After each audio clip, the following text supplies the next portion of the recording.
Hi guys. Before we get started, I want to just go over one little thing for 3 minutes on SPSS because I got so many questions about this. Okay, when you want to factor or break up a data set that's a numerical data set, and you want to produce descriptive statistics such as the mean, the standard deviation.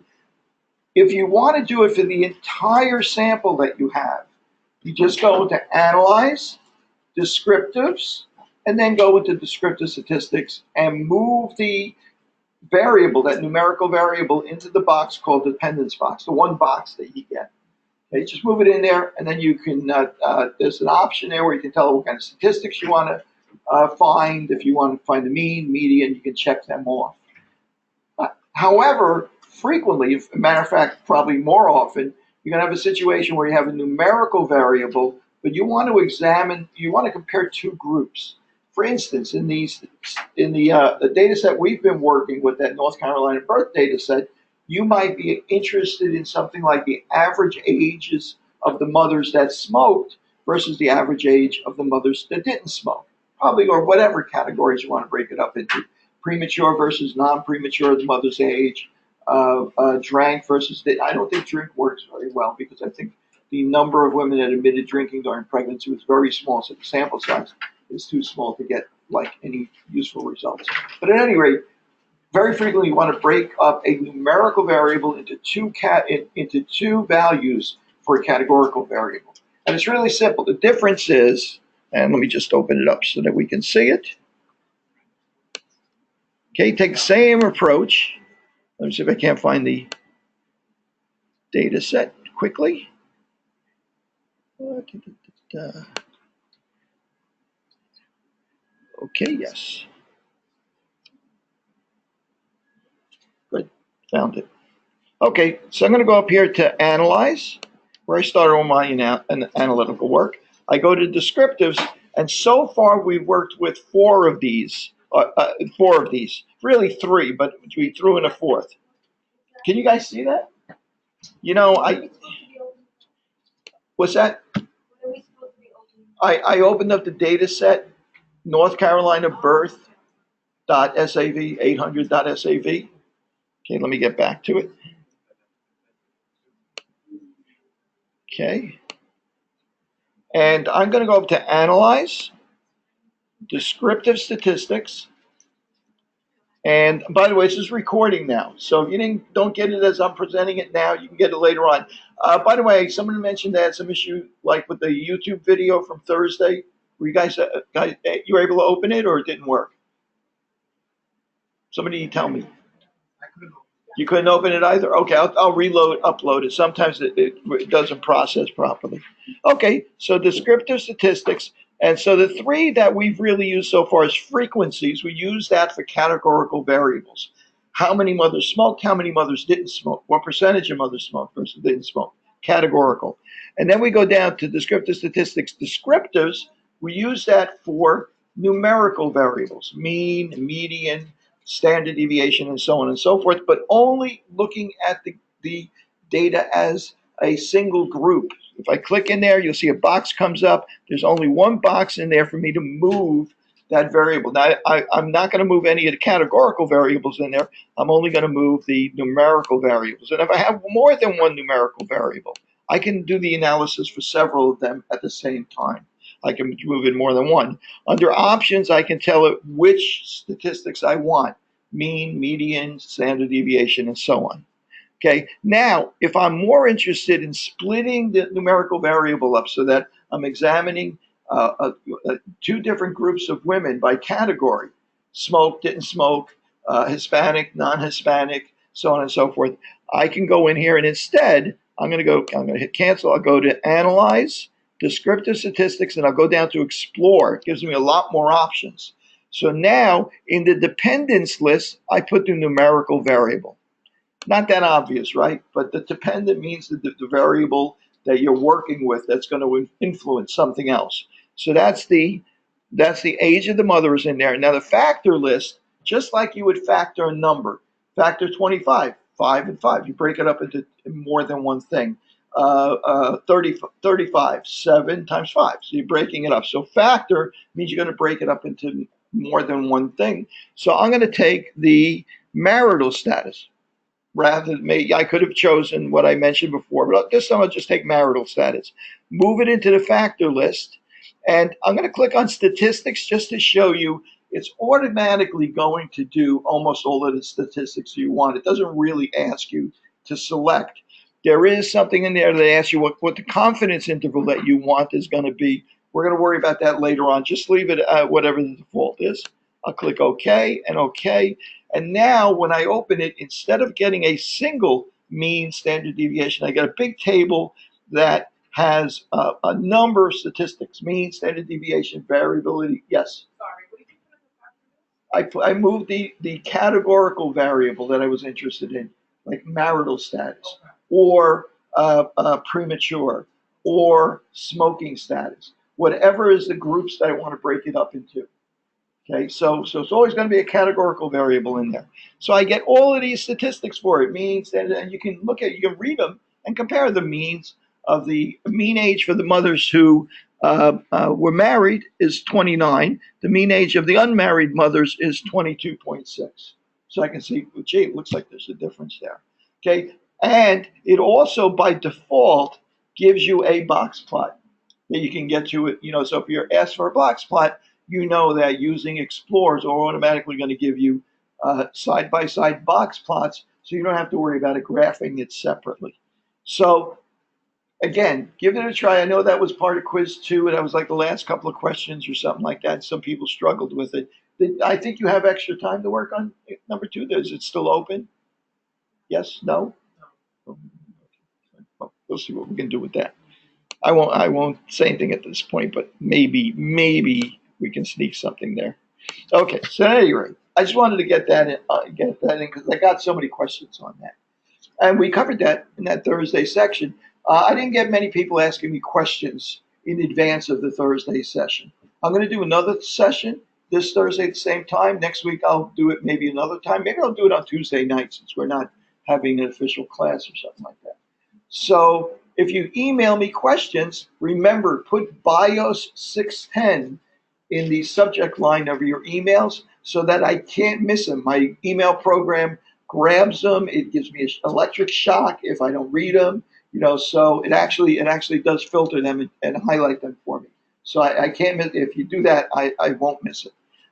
Better than sending me an email is to post to the forum, because it'll affect your grade. The more active you are with exchanging information with your classmates, the better your class participation grade will be at the end of the semester. Professor Wyka does go back and look at those things. And actually, Blackboard, by the way, in case you don't know it, Blackboard is a big spy. Spies on you on everything. Knows when you've logged in, knows when you access the materials. Do you guys find this troubling, or you knew this, right? That like there are ways for you to know all sorts of stuff about your interaction with it. So at any rate, so use Blackboard and use the discussions forum, because because when you post a question there, sometimes other students answer it as well or better than I do, and it's many times more quickly, and it means that we don't have to answer the same question 5,000 times. Sometimes I'll even post something there myself if I'm getting it all the time. So at any rate, that's where we stand here. So this is really interesting stuff there. I'm going to take a bit of a different approach on this. So you're going to get the probability and statistics, the diagnostic tests, Bayes theorem. You're going to get this kind of from a different angle.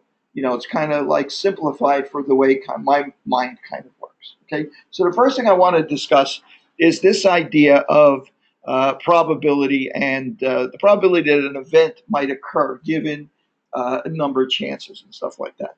Obviously, one of the things where everybody has some basic understanding about probability is things like gambling. So, if you flip a coin, it's going to come 50% of the time, it will come up heads. So the odds of that occurring, well, you know that each time you flip the coin does not remember what happened the last time, so each of those events is independent of the event before it. Okay. However, we can actually pile these up together so that we can look at these in terms of each event being really dependent on the one before it. For instance, what if I asked you, what's the probability of flipping a coin and coming up heads 3 times in a row? So before we flip it, we're looking for one possibility, that 3 coins, 3 heads coming up in a row. So each one of these is an independent event. To calculate what the probability of all of them occurring, it's just simply we're going to multiply the probability of it occurring once times it's occurring again times it occurring again. So in other words, it'd be 0.5 times 0.5 times 0.5, or 1/2 times 1/2 times 1/2, 1/8, or 0.125 if you do it as a decimal. Okay, pretty clear, right? So I'm going to ask you a question. The probability that a person in a population is insured is 80%. That's probably not too far off from where we are now, right? You choose one person randomly from the population. What's the probability that one person is insured? 80%. Pretty clear. We just said that, right? You choose 3 people randomly from the population. What's the probability that all 3 are insured? What's it going to be? 0.8 times 0.8 times 0.8. Good. We all agree on that? What's the probability none of the 3 are insured? What's the probability any one of them is not insured? 0.2. Probability all 3 of them are not insured is 0.2 times 0.2 times 0.2. They're independent events. What if I told you that I repeatedly, over many times, went to this population and I took 3 people at random, 3 people at random, 3 people at random, and the average probability, what is 0.8 times 0.8 times 0.8, by the way? Does that come out? What's that? 0.512. I'm going to call it 0.51 for my purposes. Okay, so the probability of all 3 people being insured is about 51%.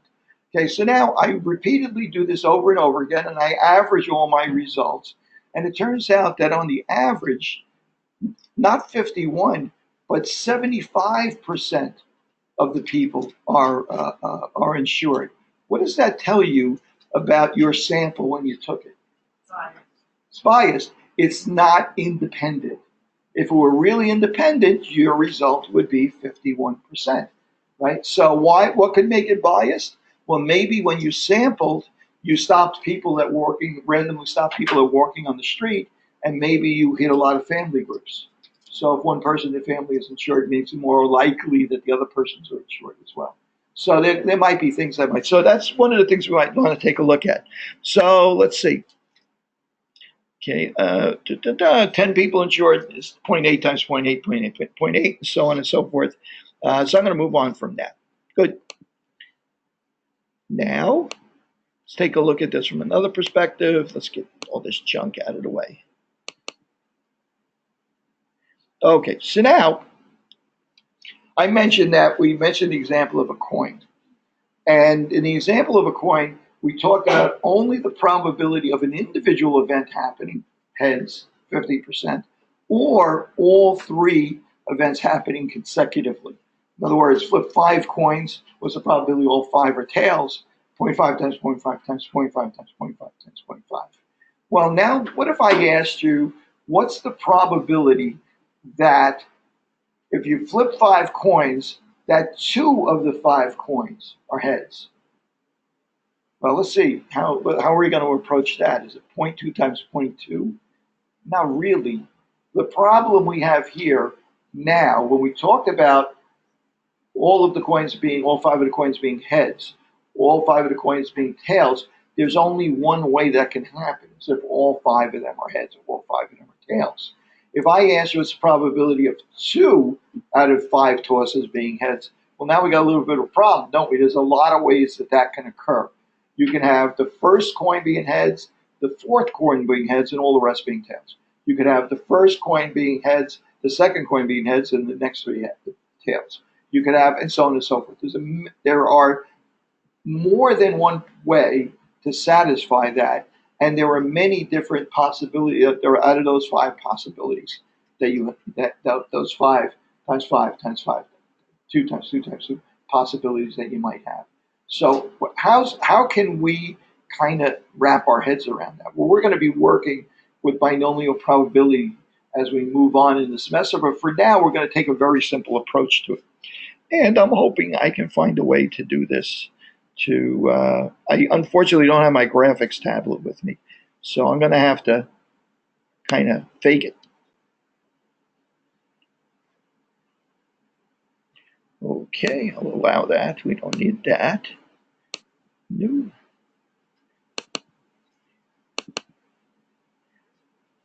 Let's get rid of this. Get rid of this.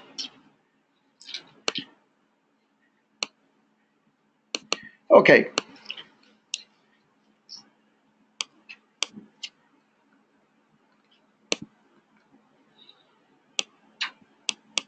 Actually, maybe this will work okay.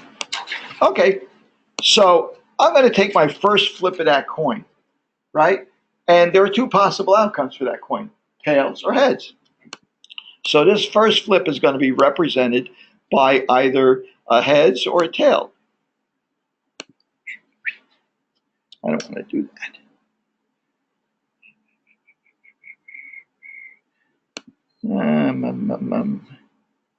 Insert a line.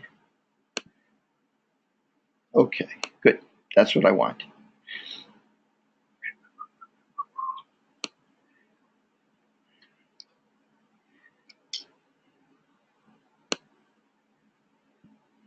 I'm not going to bother to draw all these lines all the way across, just to give you an idea. Well, probability of getting a tail is 50%. Probability of getting a head is 50%. So now, assuming that my first outcome is heads, what's going to happen with the second coin? I'm going to spread these out more. Okay, my first outcome is heads. If my first outcome is heads, now I have two possibilities here, right? I could have the second coin could be a heads, or it could be a tails. And the second coin, if my outcome on the first coin had been tails, then my second outcome could be either heads or tails as well. And for each of those subsequent possibilities, we could have heads or tails. Okay, and we got heads or tails here for this tails, and I'm gonna have to move them closer together to get them all in here. And heads or tails here. Get all of these. And I'm going to stop there because I don't want to spend a whole day doing this. Right? I'm just going to go 3 layers, 3 coins. What's the probability of all 3 of them being heads? Only one way that occurs. And now I'm going to draw a line. I'm not going to draw all the lines because I don't have my graphics tablet, but I'm going to draw at least this line. Where was that before? That popped up. It wasn't there before. Okay, heads and heads.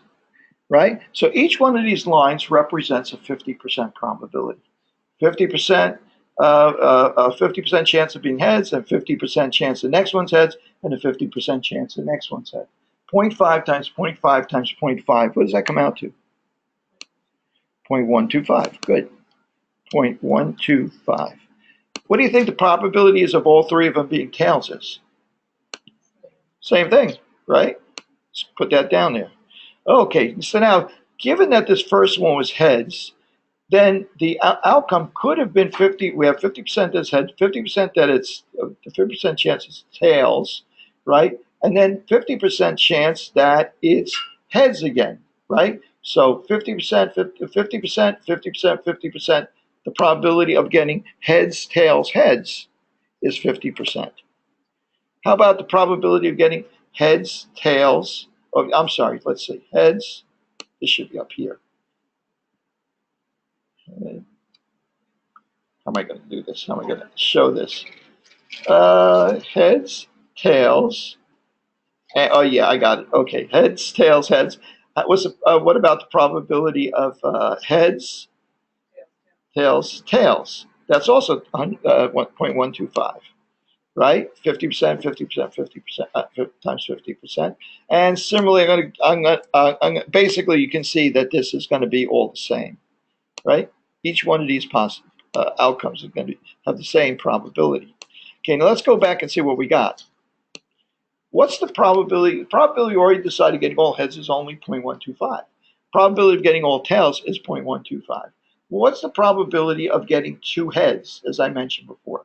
Well, you could get heads, you could get heads, heads, heads. You could get heads, heads, tails, right? So this is two heads. You could get heads, tails, heads. That's two heads. You could get heads, tails, tails. You could get heads, tails, heads, right? That. You could get heads, tails, heads, tails, no, tails, tails, tails, tails, tails, heads,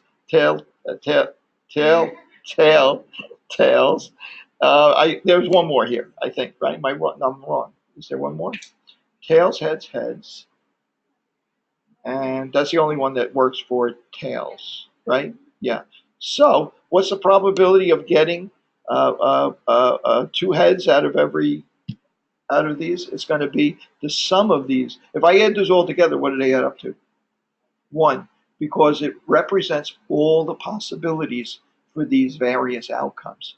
So the probability of getting two heads out of 3 tosses is 0.375, or 3/8.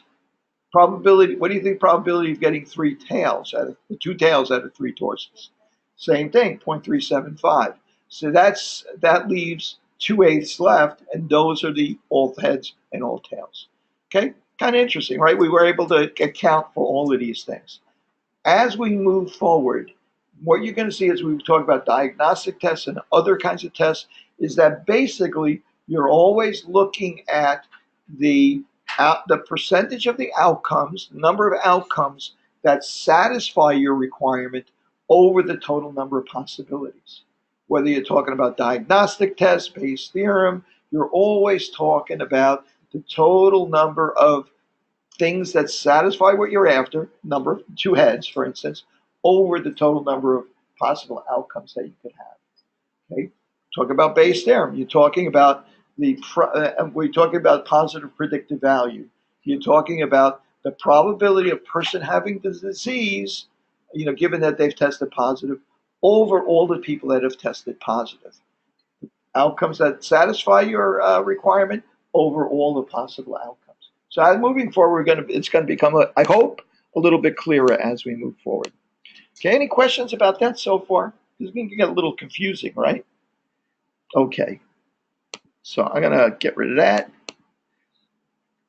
Okay, so now let's take a look at this idea of conditional probability and probability in general in another terms. Here we have a table. We're beginning to start to call these things crosstabs or contingency tables. Anytime you organize categorical data into these horizontal and vertical rows, statisticians use the term either crosstab or categorical variable. Hope that's big enough to read. I'm going to make it a little bit bigger. I have the room for it, I think. Okay. All right. Marital status of people in the United States population, 18 years and older in millions. And this is a number of years ago, this particular data. Okay. If one person is randomly selected from this population in this table, find the probability that that person is divorced. By the way, all this stuff is on Blackboard, so if you want to work with it on your own, you have it there. So what's the probability that a person is divorced if I pick them at random? Well, how many people are divorced? Yeah, and that's the number of outcomes that satisfy your condition. And what's the total number of possible outcomes? Right. So it's about 10%, right, of that population is divorced. Okay, simple enough, right? Okay, good. What's the probability that that person is male? Oh, that person is male. That person is divorced and male, right? Okay, so where are the males here? I got to bring that back down again. There's the males up there, right? There's the divorced males over there. What's the probability that the person is divorced and male? The intersection. Remember, that's the intersection now. So how many people in the intersection? 9 out of, again, we're still looking at the total population, right? Okay, so What's the probability that okay, but never, I'm going to skip that one. Find the probability what's the probability that you randomly select a person, and that person is both male and a widower? Okay, let's pull that back down. Male, probability they're male and a widower is 2.7, right? Out of 214. Now, what if I asked you, given that that person is male, what's the probability that he's a widower? What do we do now? How many outcomes satisfy our requirement, 2.7? How many people, how many possible outcomes were there? It's not 214 million anymore. Right, it's 104. That's the conditional probability. Given that he's male, now we're only concerned about the males now, 2.7, the number of outcomes that satisfy our condition over the possible number of outcomes, 104, right? Difference there, conditional probability. I think I might have one more. Given a person is male, what's the probability he's married? I keep forgetting I'm moving it. Male, married, 63.5. Over, again, over 104, not over 214. Right? Because we're only considering what's other than. The main thing that changes there is that we're identifying the people that satisfy our condition, but the people on the bottom of that equation are only the people that are only the possible people that might be included in our set. Okay, so that's one look at conditional probability. Okay, so let's take a look at a diagnostic test. Now, I kind of do this in a funky manner also.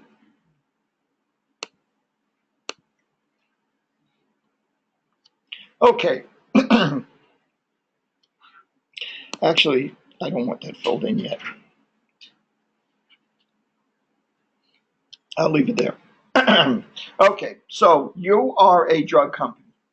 You are evaluating a new test that you've developed for nickel allergy. Anybody? I have a little bit of a nickel allergy, I think, because I don't wear watches anymore because the stainless steel backs contain nickel, right? That's part of the many stainless steel alloys. And when I sweat, I get a rash underneath the watch back, right? I don't get it with an Apple Watch. At least I didn't get it before I lost it. So before I lost it in the airport security line. So at any rate, and that's glass on the back. So I know it's not perspiration. It's got something to do with that steel back. And anybody here haven't had nickel? Because they're very common now. You know, one of the reasons they're common is because piercing's becoming a lot more common. And metal implants that contain nickel are getting more common. So it's getting recognized a little bit more, I think. So nickel allergy.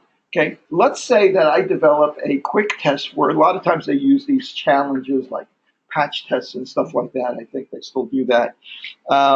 Let's say that you developed a less intrusive test and you want to test it, right? You want to determine whether this test works or not.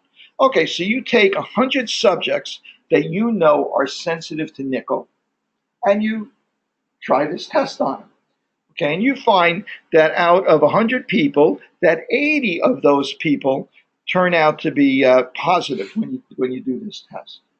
Okay, 20 of them turn out to be negative, right? So what do we have there? What you found is that you took the total people that tested positive, and they all have nickel sensitivity, and put it over the total number of people that you tested that have nickel sensitivity.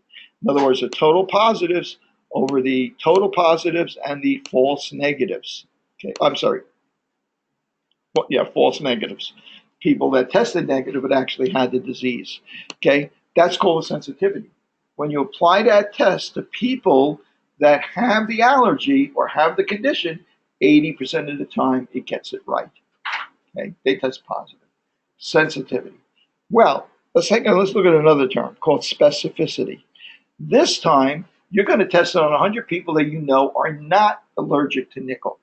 And as you find that the total number of people that test negative are 90 out of the 100 people that you know that are not sensitive, right? So all that on the bottom you have all all of the people that did not have the disease, and on top you have the number of them that tested positive.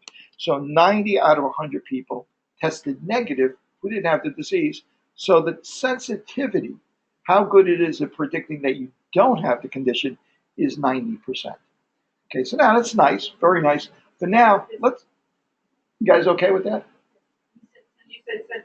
Did I say 70?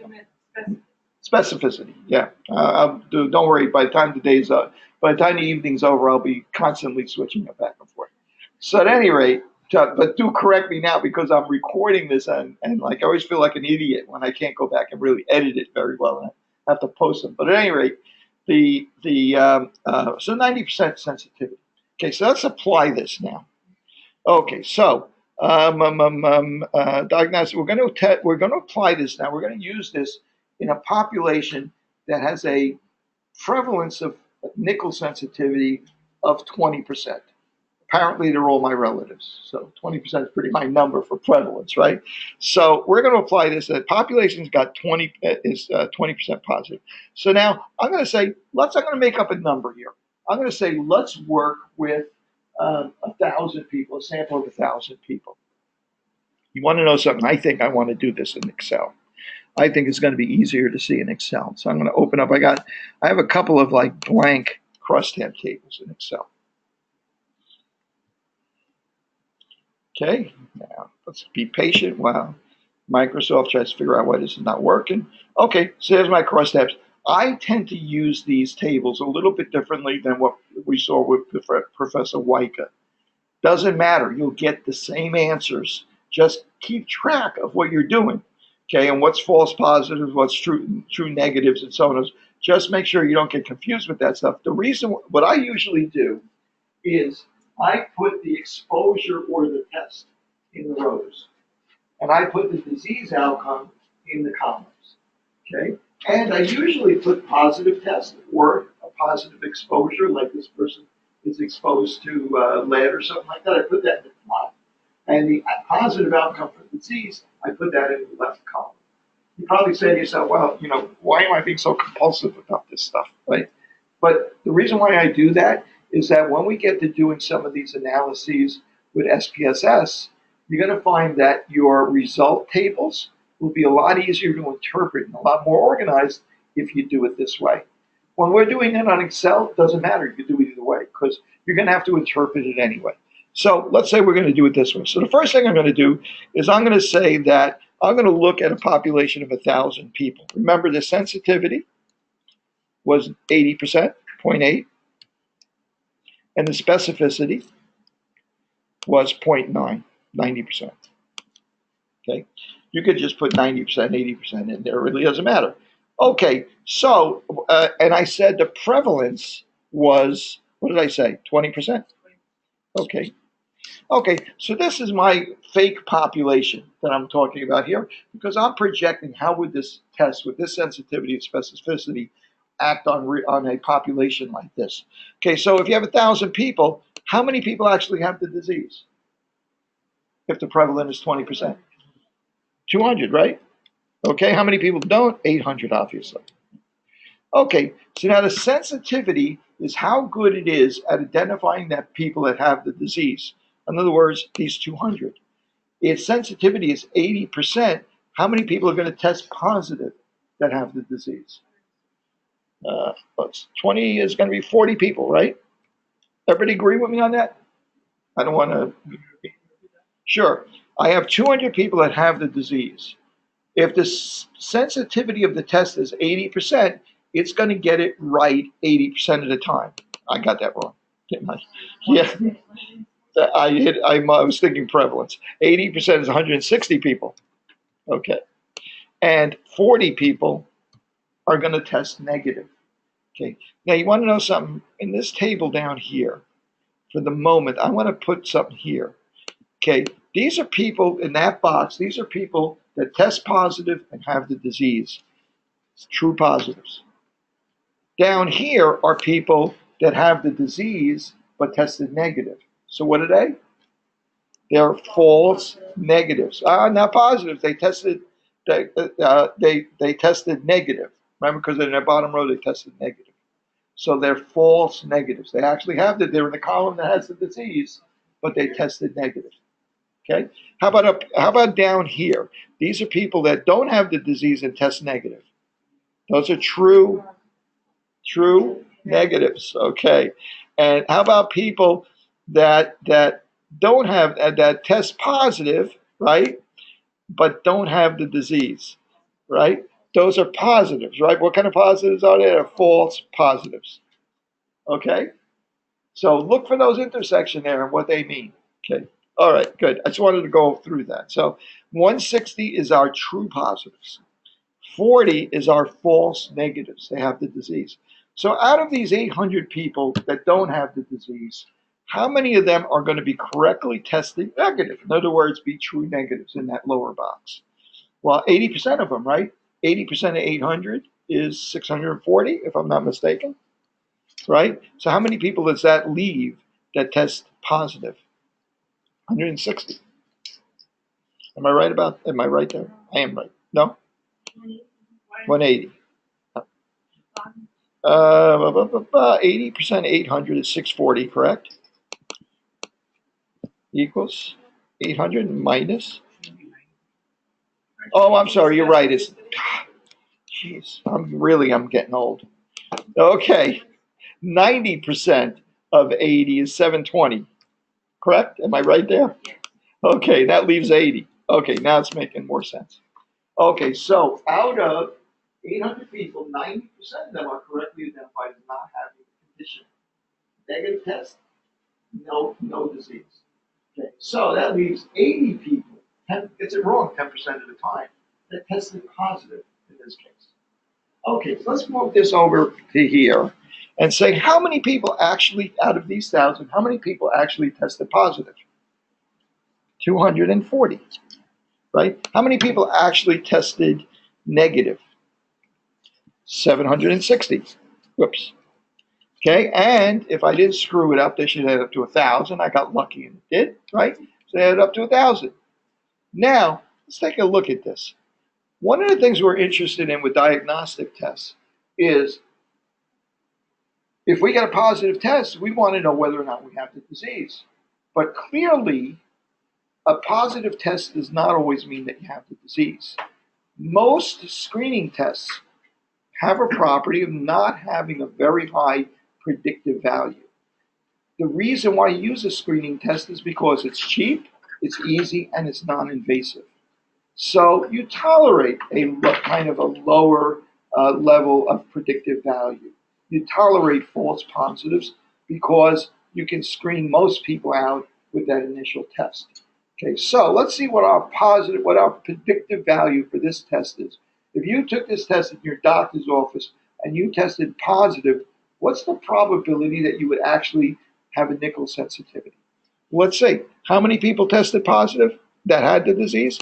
160. What's the total number of people that tested positive? 240.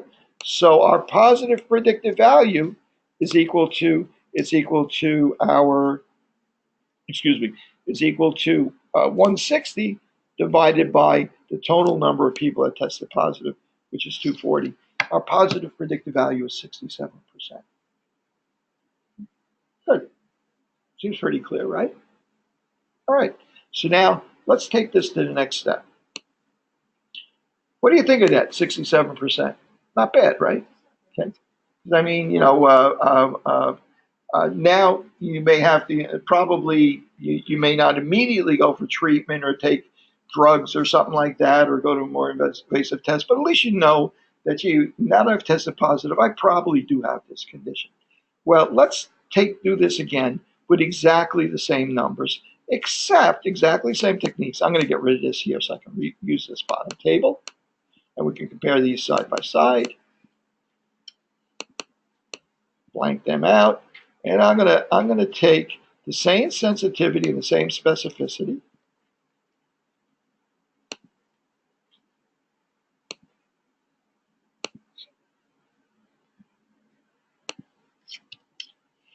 Okay, except this time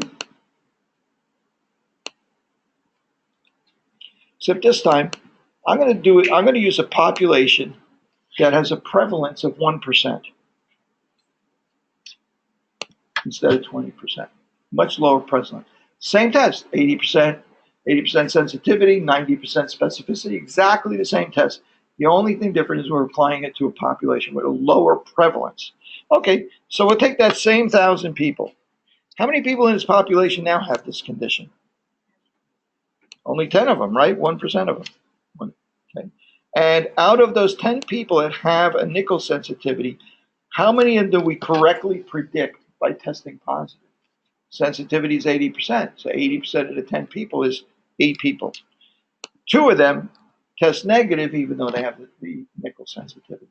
How about our specificity? Well, now we have 990 people that don't have the, that are not sensitive to nickel, right? And we're going to get it right 90% of the time.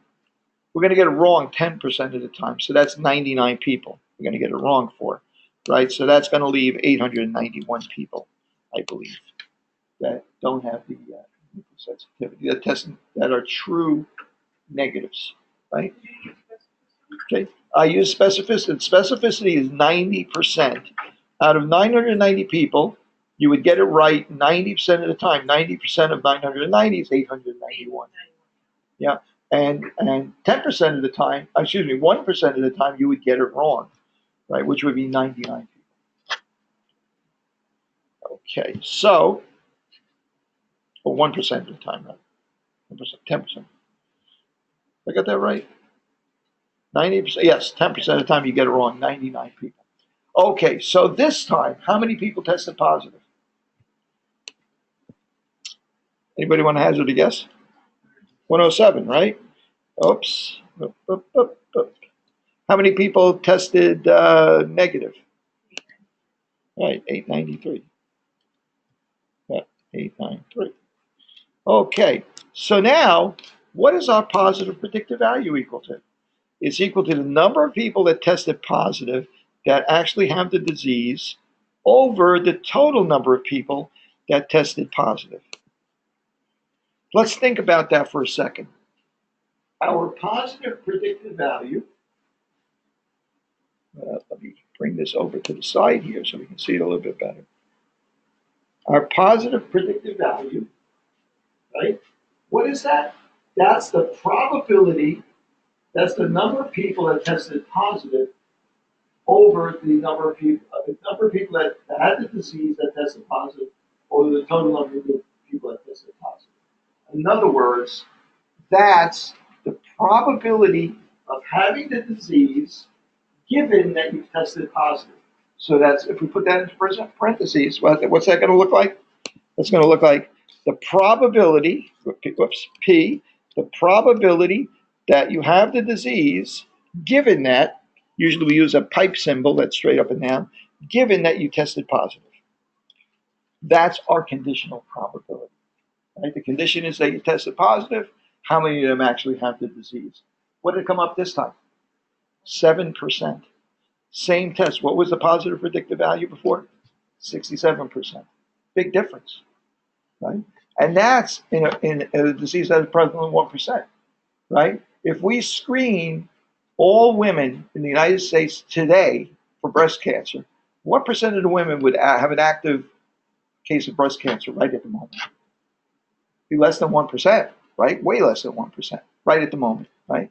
So you can imagine that, gee, even if that test has a very good sensitivity and specificity, you're still going to get a lot of false positives. So the positive predictive value is relatively low. That brings up a whole debate. At what age, how often, so on and so forth. You screen people for a condition that's low prevalence, that the test doesn't have a very good sensitivity or specificity, and winds up having low predictive value, and winds up people going for invasive procedures and taking other risks and so on and so forth. So that's a whole public health debate. Anybody think of another test that's like that? Think males. Prostate cancer, right? The PSA, right? The proteins, the prostate-specific antigen, right? So that test, similarly, has a very low positive predictive value, and they're always shifting the level that that's actually a numerical test, a number test, a scale, an ordinal value. So they're constantly shifting that kind of back and forth depending on your age and everything else and so on.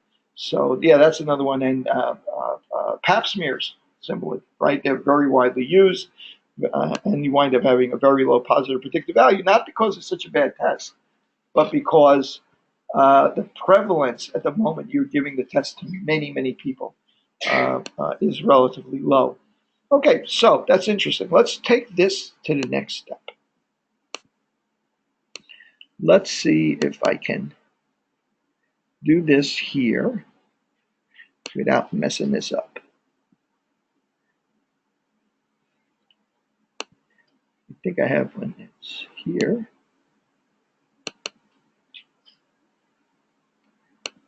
All right. Okay, let me blow this up.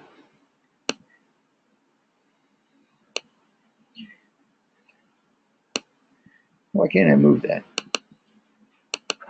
Come on, it's an image. I should be able to move that. Okay, can't move. I have to work with it the way it is. 250. Okay, now in the lecture notes and in the text, you saw this really ugly formula here, right? Positive predictive value. Remember, how did we determine using Excel what the positive predictive value was? Took the number of people that actually had the disease that tested positive, put it over the total number of people that tested positive, right? This group we were looking for over the total number of people that we were examining. Okay, let's see what this really turns out to be.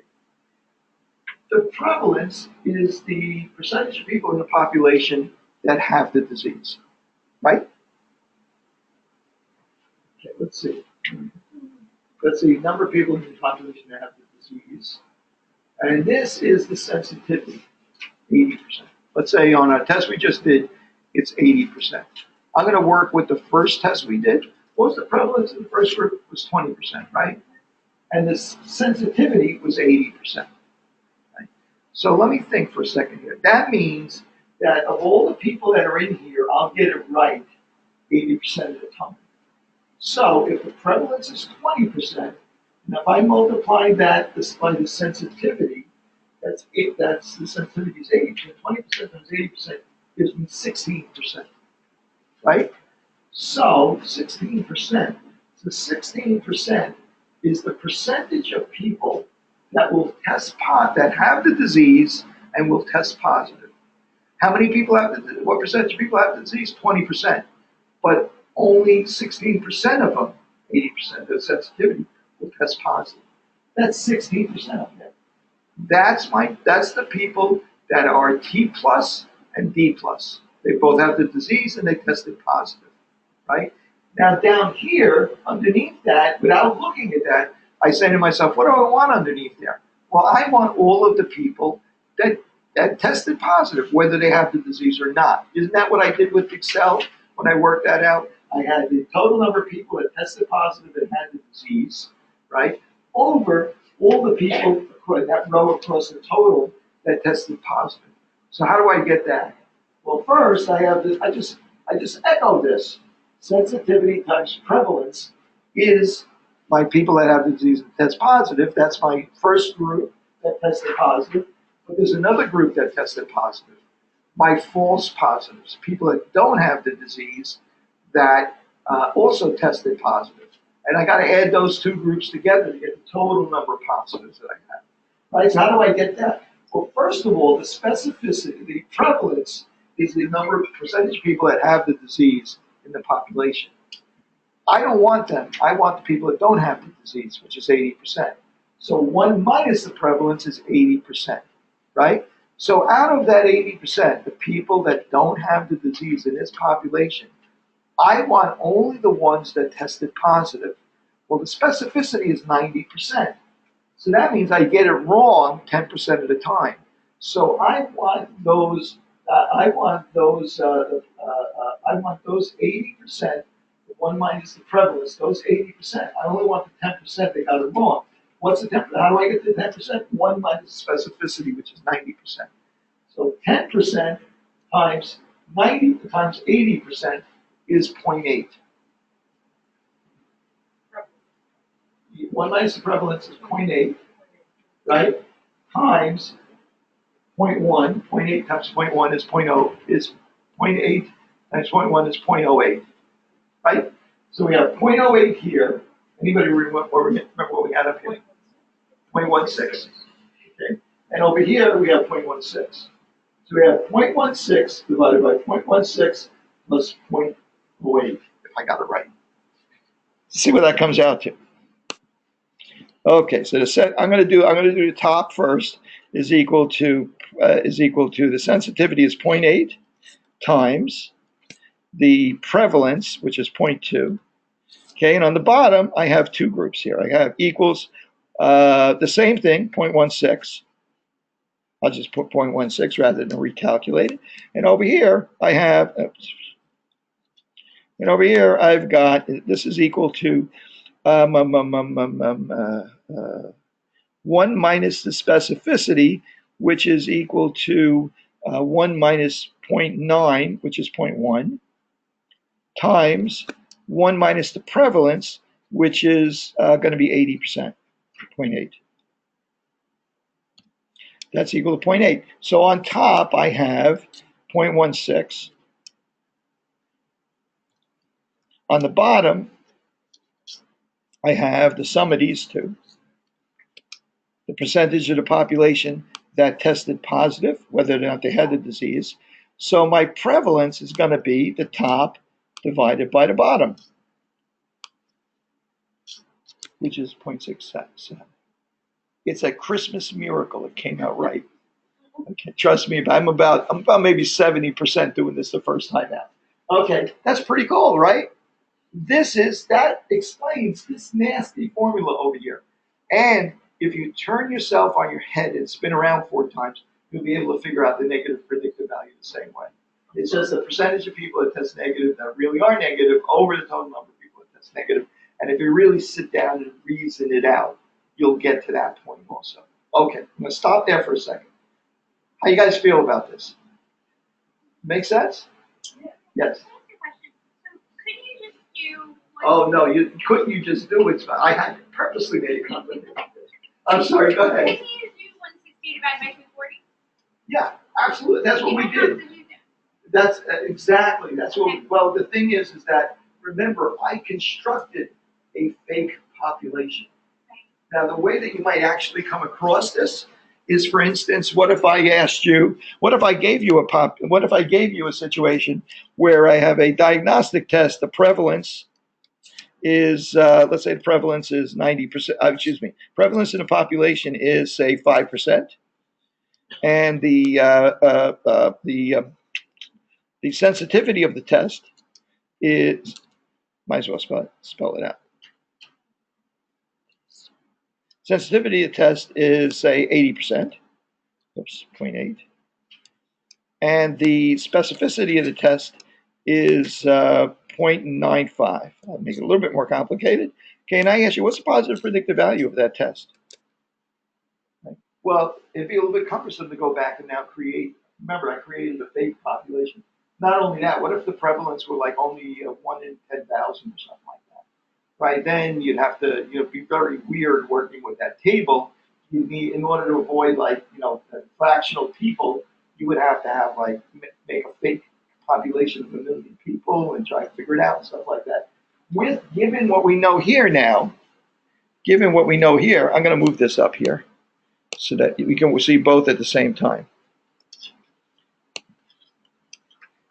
Okay, let me get rid of that. Get rid of that. Get rid of that. Given all of this, now you can use that formula instead of going back and creating that table. Matter of fact, give it a try. Do it. I'll give you 5 minutes.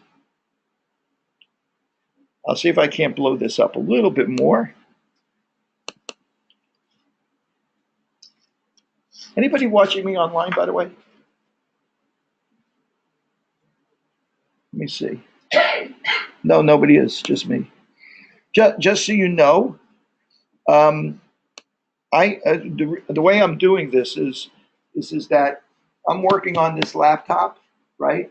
But it's connected to GoToMeeting online, and this is receiving it at the same time. Very little lag time. That's why I use this instead of some of the less expensive, for want of a better word, less general type versions of this. So I'm literally, and the reason why I do that is so I can do the demonstration and record it at the same time.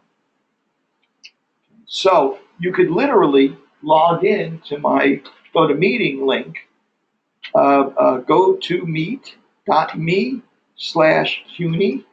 Health Sciences. I don't think the caps matter. If it does, it's CUNY in caps, and Health Science, H and S, no spaces.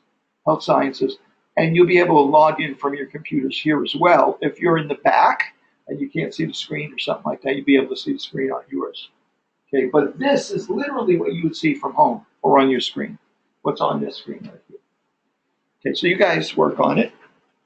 I am going to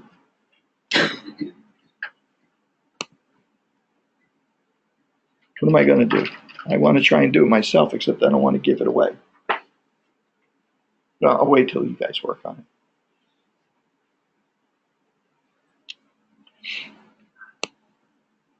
Do I have anything else here? Oops, didn't mean to do that. Oops.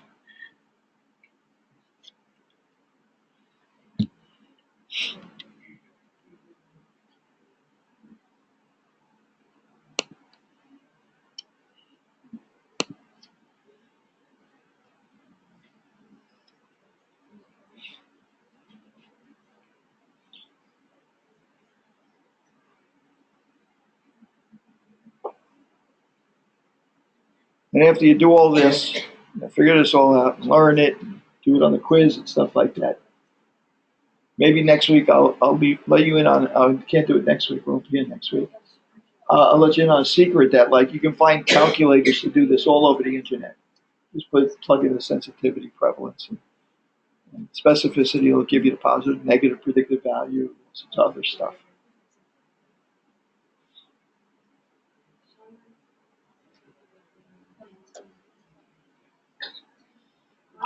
And by the way, this idea here, this whole thing of if you look at the formula in probabilities, P parentheses D positive slash T positive probability of disease giving you test positive is equal to, if you look at that, substitute A and B in for that instead, you'll see that this really is the formula for Bayes' theorem.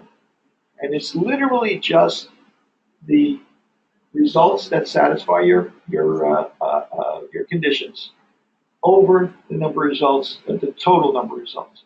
So your Bayes' theorem is like a little bit intimidating, but really it's no more complicated than that idea.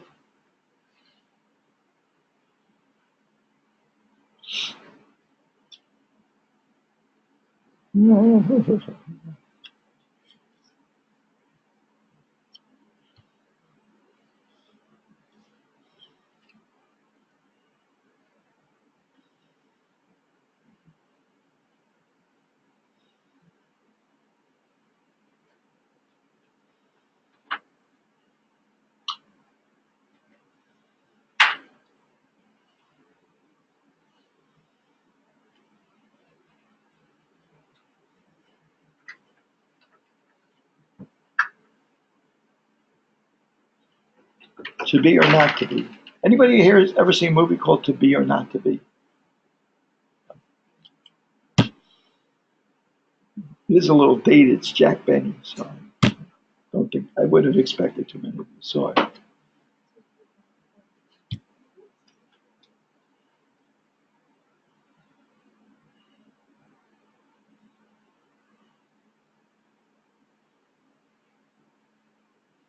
I'll give you another minute or two.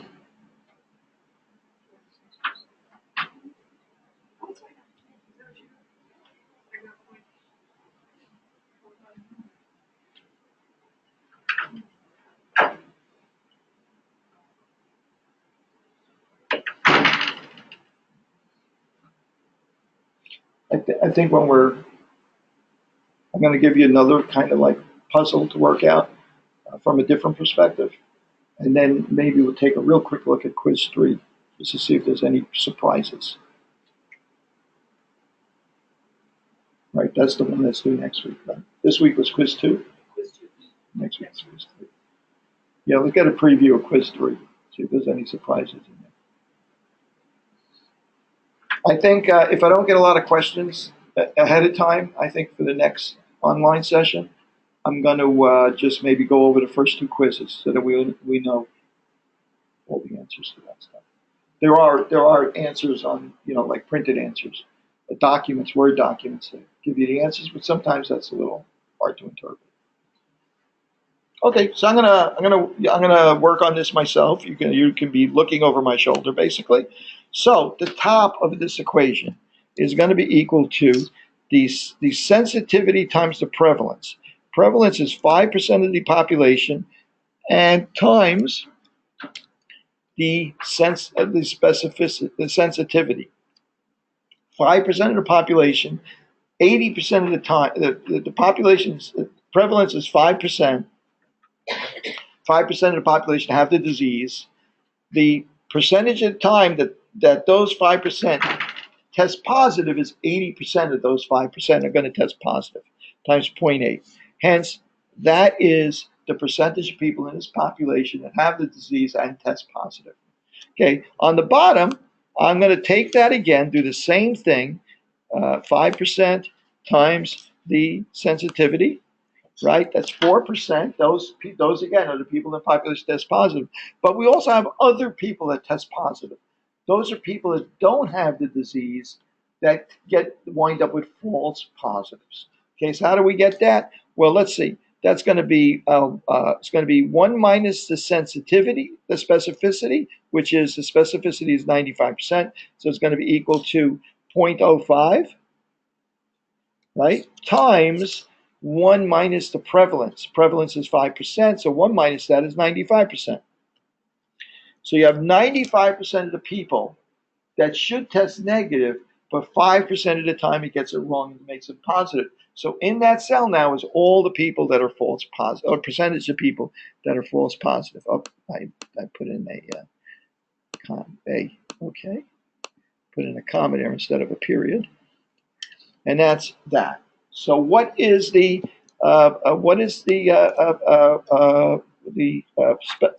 positive predictive value?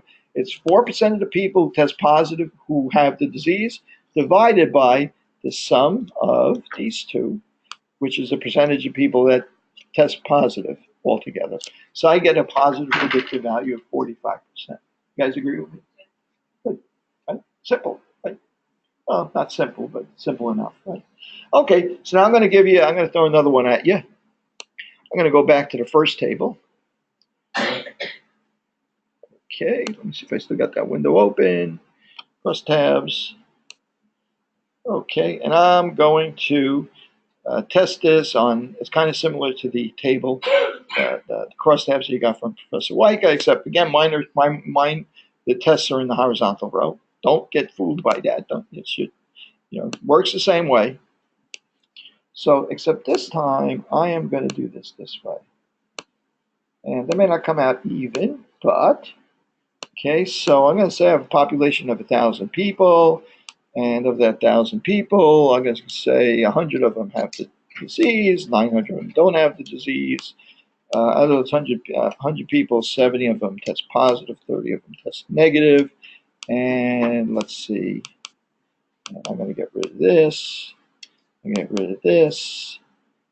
And I'm going to say over here we have, let's see, I'm going to put in there, we have a total of 140 people that test positive, and that leaves equals 1,000 minus 140.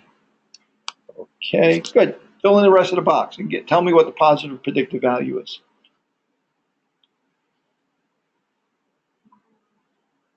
Actually, I could have even left this out.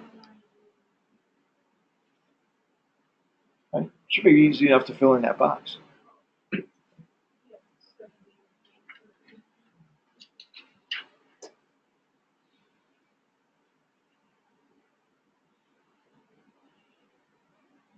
I want to know, I want to know a couple of things here. I want to know the sensitivity. I want to know the specificity, and I want to know the positive predictive value.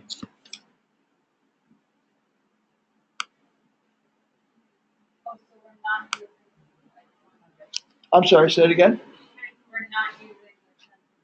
No, not those. No, just the numbers that are in the table. In other words, you applied this to a population.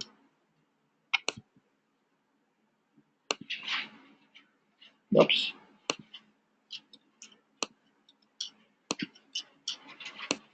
Okay, why didn't I want to clear it?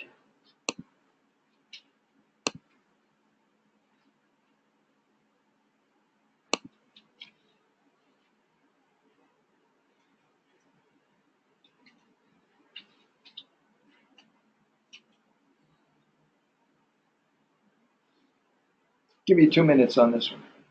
If you use Excel, you can do this really quickly, right? That's why Excel is such a great tool for this kind of stuff. You know, especially if I had left all the formulas in place and then just plugged in the numbers, it would have done it for me automatically. In other words, if I had been careful to use only the formulas to calculate all my stuff like sensitivity, prevalence, and so on, if I used formulas for that, then all I'd have to do is plug in the 4 numbers there, and it would calculate the sensitivity, specificity, and so on automatically. It would just update those formulas.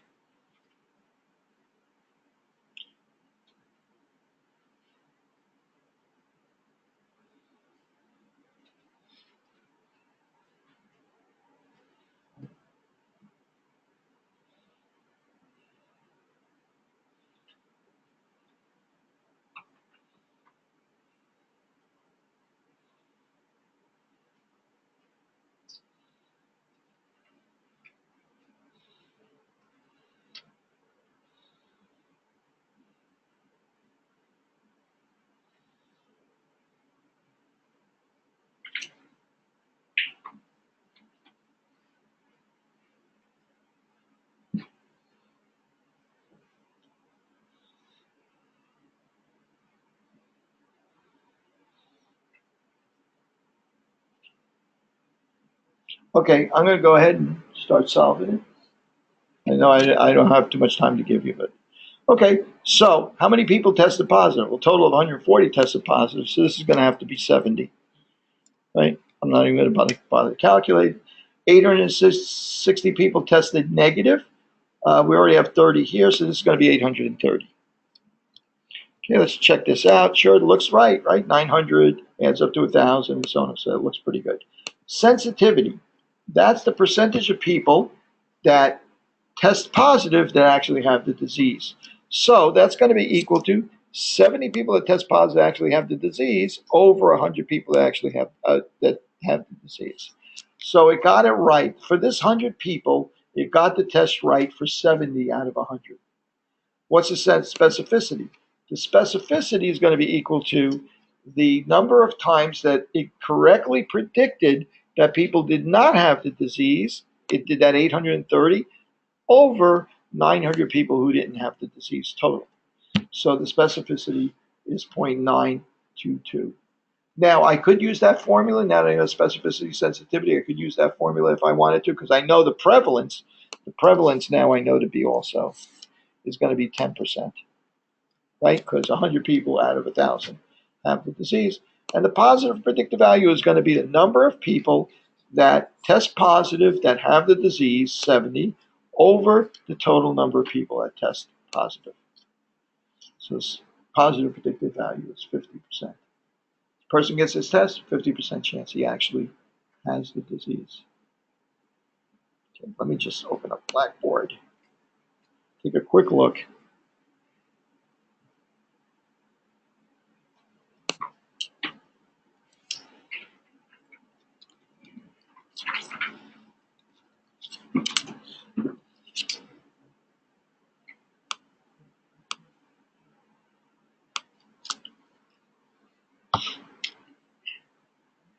And that's us here.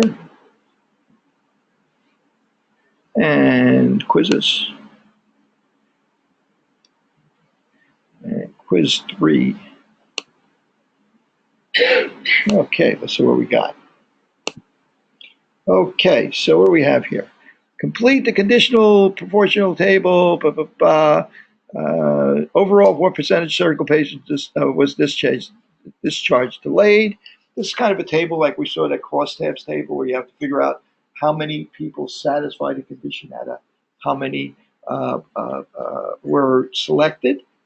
Again, his crosstab table again, male and female, different age ranges. The only difference here is instead of numbers, it's got proportions of the population.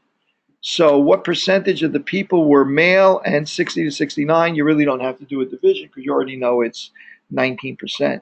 What percentage of the population were male and over 70 years old? What's going to be the sum of these two groups because they're both over 70 years old, right? So you can go through it. They're not that hard, right? This looks similar. Okay, find the indicated probability. If a group of volunteers for a clinical trial consists of 81 women, 77 men, 18 of the women, 19 of the men have uh, have high blood pressure. If one of the volunteers is selected at random, what's the probability that person has high blood pressure? Now you got to think about that, right? In other words, does it make a difference whether they're male and female? What should you do with that? And again, now, of course, somewhere in here, you're going to get a situation where it's going to talk to you about a conditional probability. Given that that person was female, now what's the probability that you pick somebody at random, you know they're female. Given that they're female, what's the probability to have high blood pressure? So that's a conditional probability. And here we have smoking versus gender. What's the probability a woman is a non-smoker? Okay, you have you can use that table to figure that out. Nothing too different from what we've done. Okay, table below, blood type and gender show probability a person is male given that their blood type is A. Okay, and it asks you to figure out which of those formulas fit that category. Right? Think about that. The probability that a person is male, given that their blood type is A. Okay, so the ones on the bottom, they're only the people that are A's, right? We've given that we're only looking at the A's. So the bottom's A. So the top is going to be the number of people that are male and that are female, whatever they ask for, male and have that blood pressure. Okay. Particular test, sensitivity and specificity reported. Supposed prevalence rate was actually 0.3. Calculate probability the individual is a drug user. Okay, the sensitivity reported is that. Okay, so it's going to ask you the positive predictive value. Two ways you can do that now, right? One way is to build that bogus table I like to use, right? The other way is to use that formula with the sensitivity and specificity and the prevalence, because you've been given all three of those. Suppose that 3% of the people in the community have attempted suicide. Suppose it is known that 20% of the community are living below the poverty line. If these two events are independent, what is the probability a person selected at random will have attempted suicide and be living below the poverty level? You want to know something? We just talked about that before. Remember I mentioned there was a situation where I gave up, where I asked you, well, what if this came up this percentage instead of that percentage? What would that tell you about the relationship between the people in your sample? Independent, not independent, right? So if you think about that, you can apply it to that problem. Okay? So nothing too bad there, right? Between the lecture, where you learn real statistics, and you learn my version in the lab, right? And somehow or other you make your way through this quiz, I think, pretty well. Okay, again, if you email me, make sure you put BIOS610 in the subject line. And I prefer you post to the forum because then we can all share the information. Yes? I'm sorry, what was that? Seven. The 7% sensitivity. It's 0.7 sensitivity, 70%, 92 plus specificity, and positive predictive value is 0.5. Okay, in other words, 70 over 100. The sensitivity was 70 out of 100, right? Got it right 70% of the time. Sensitivity. Got the negatives right 830 times out of 900, which was 92%. And the positive predictive value, let's see, well, 140 people tested positive, but only 70 of them actually had the disease. That's our positive. Now, negative predictive value. I really kind of skipped over that. Negative predictive value would be, let's say 860 people tested negative, 830 of them didn't have the disease and tested negative. So the negative predictive value would be 830 over 860. Okay, just like the positive predictive value was 70 over 140. Good night, guys.